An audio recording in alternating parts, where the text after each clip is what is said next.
После армии Александр Колесов пришел в ОМОН. Осознанно, обдуманно, невзирая на опасности службы. В составе отряда ему предстояла еще одна горячая точка – Кавказ. Я был там командировка в 95-96 годах в составе отряда ОМОН. Я был тогда инструктором боевой подготовки. Наша задача как бы определялась, это поиск схронов с оружием, да, поиск активных членов бандформирований. И тогда вот первой кампанией она называлась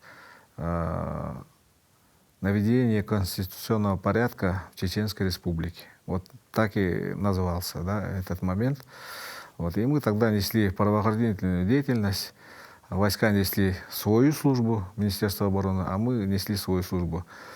Пока Александр вел борьбу с бандформированиями, в другом конце страны дома его ждала молодая супруга. Туяра Валерьевна признается, постоянно переживала за мужа, отпускать не хотела. В первый раз, да, в 95-м году, когда он уезжал на Кавказ, мне было очень сложно. Я тогда не понимала, ну и, возможно, ну, молодая же была, поэтому, может, эгоистична была.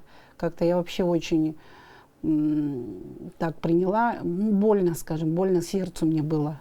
Ну а что делать, он офицер, надо, значит надо. ОМОН и тогда, и сейчас горнило, через которое проходят самые мотивированные, самые крепкие, самые самоотверженные. Александр, как человек бывалый, делится опытом с новобранцами, вспоминает подполковник полиции Иван Заровный. Да, в первые дни вот он сам выходил и лично своим примером показывал, как... Но они тогда уже, конечно, бойцы были такими опытными. Он уже взрослее был, насколько, на 7-8 лет. У них уже опыт был большой такой. И рукопашкой он очень сильно занимался. То есть не зря его поставили инспектором БСП. Вот он исполнял обязанности. Он, то есть молодых ребят, он всех принимал.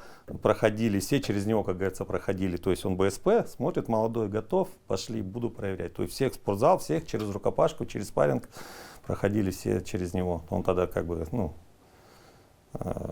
спортивный был, он же занимался и рукопашкой, все у него было все, то есть он всех молодых ребят, как говорится, пригонял через себя.